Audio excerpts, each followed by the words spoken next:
Fun facts we learned on our Safari West safari.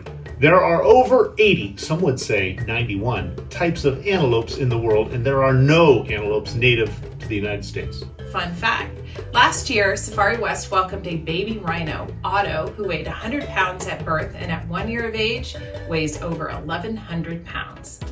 We're Zeke and Terry, midlife empty nest travel adventurers. Join us as we navigate our lives and the world, mostly together.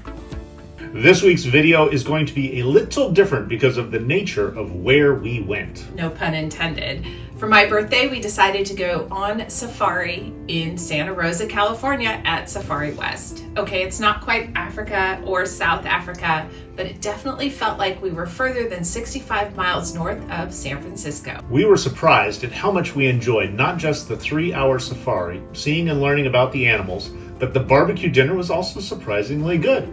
And we were super cozy in the South African style platform tent. And we highly recommend it either for an overnight visit or just the afternoon safari, and dinner with a post-dinner walkabout to see the animals at night, since some are nocturnal like the hyenas and the caracals, and they sleep during the day. By the way, the porcupine wasn't awake at either time. Once we cover some basics, we're hoping you will armchair travel with us as we share images and videos of the 31-year-old 400-acre property, the animals and the birds.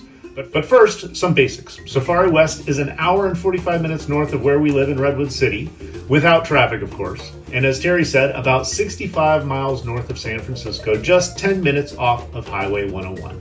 You can go out for an afternoon and enjoy a 3-hour safari, which includes a 30 to 40 minute walking tour of the caged animals and the aviary, and a 2.5-hour educational meander in a custom safari vehicle, which takes you into the animal habitats.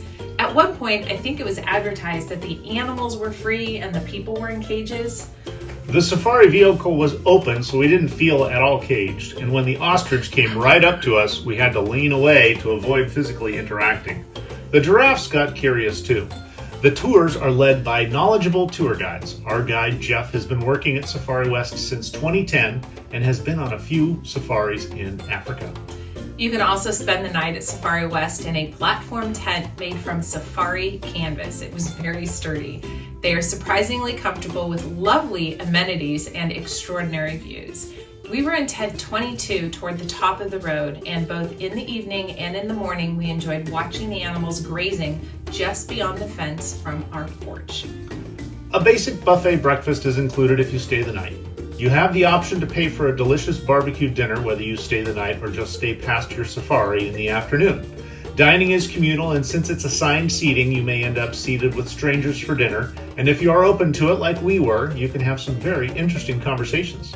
It looks like there are 2 seatings, one at 5 p.m. and one at 7 p.m. We opted for the 7 p.m. seating since our safari was expected to end at 5 and we didn't know if we needed to allow time for check-in. There are themed cocktails, wine, and beer available with dinner. And I think you added a bottle to the reservation, so that was available to us when we got there? It was part of the package. Oh, it was part of the package. I couldn't drink the entire bottle, so I ended up sharing it with our new friends at the table, which was really kind of fun. Plan on arriving an hour before your tour to walk around. You can see the flamingos, cheetahs, sleeping porcupines, birds, fox, lemurs, antelope, a tortoise, warthogs, and more, assuming they make themselves visible. Unlike the porcupine. The hyenas weren't visible until the morning, and once again, the porcupine never came out of its shelter. If you are staying the night, you can check in when you arrive, assuming your room is ready. Ours was ready at 1:15, which surprised us. They appear to be very efficient. We watched the staff zip around in golf carts, restocking the bins at the back of the tents for housekeeping. The staff will meet you at your car to help you with your luggage and take you to your tent. We highly recommend bringing a simple backpack to make it easier when you have to walk down the hill to check out in the morning, or you'll end up carrying your rollers down the hill. Well, thank you for that, Zeke. Each tent cabin has its own bathroom with a shower and a private deck. We had time between the end of our safari and dinner, and I really wished we brought some wine and snacks to enjoy while we were waiting for dinner. But, I was thinking about it. Didn't we have like 2 cases of wine in the car from our wine tasting the day before? Yeah. We recommend bringing something to enjoy on the deck. If you don't want to bring anything, or you forget, Like us. there is a little store with snacks and there is a cafe on site.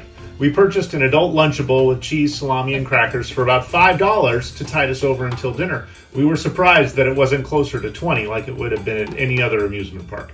No price gouging here. That was actually really surprising. Do keep in mind that cellular service is practically non-existent, or at least it was for us throughout the property, and even the Wi-Fi was unpredictable and unreliable. So plan on enjoying an unplugged experience.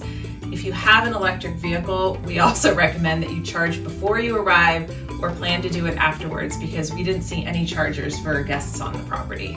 But you're only 10 minutes from Highway 101. Yeah, it's super easy. Consider bringing some binoculars, as some of the animals may decide to keep their distance, like the Cape buffalo, who just had a baby as well. Yeah, the baby had just been born a few days before, and it looked like the herd had circled around it and protected it within a grove of trees. And we could only see the buffalo through the zoom on our camera, and it would have been nice to have had binoculars. As we say with all of our trips, dress for all weather. In April, the weather dropped 30 degrees at night, which took us by surprise. Fortunately, Terry had a big faux fur animal coat in the car, and I had my trusty black puffy. And this time, Terry wore shoes that were appropriate for the occasion. Thanks to my Stan Smiths. You're super funny. I think I looked ridiculous in my big faux fur coat, but at least it was faux. My yoga pants, my Stan Smiths, and a black beanie. I did see some of the animals side-eye you. But you were warm and comfortable, and that's what's most important. In the tent, there are electric blankets and heaters to keep you cozy. For warm weather, because it can get pretty hot in Sonoma County, there is a ceiling fan, and the canvas window coverings can be rolled down to allow for air circulation. When you check in, you will probably be offered flashlights. Please take them. It gets very dark at night, which also means you should be able to see the stars if there's no cloud cover. And you can walk around to see the animals after dinner. We are confident that it's best to visit in the springtime when everything is green. Apparently it gets very busy over the summer and hot, which makes sense with kids out on summer vacation. Fall could be nice after kids go back to school, but everything will be brown, and sadly there may be smoke from fires. This experience is not just for kids. We had a really great time, and we hope you enjoyed the pictures and videos that we took from our recent trip. One last thing. Everyone who worked at Safari West was helpful, friendly, and clearly wanted to be there. This may have been the most surprising and delightful part of our experience. Enjoy the ride.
We hope you enjoyed your armchair safari at Safari West. We hope this inspired you to consider a visit when you are in the area. The animals appeared to be well cared for at Safari West, and we were impressed with their focus on education, research, and conservation. Yeah, they partner with several universities and zoos and often have speakers providing short and informative talks after dinner in the elephant room. A few other things to note for your visit. We recommend bringing a water bottle on the safari, especially if the weather is warm. Also, you can tip your guide after the safari, either with cash or with Venmo. Fortunately, he took Venmo because we had no cash. There is a gift shop on the property, and as we joke, all tours end in a gift shop. With Safari West, if you stay the night, you check out in the gift shop. So this holds true. Terry got her usual postcards and a magnet. In the tent bathroom, there are nice towels, nicer than some of the hotels we've stayed at recently, and mild smelling bath products, including shampoo, conditioner, body gel, and lotion. For those of you who don't want to get your hair wet, they do provide a disposable shower cap, which is helpful because it's one of those showers where the shower head comes straight down and it was not adjustable. The hike to and from our tent was moderate and took about 5 minutes.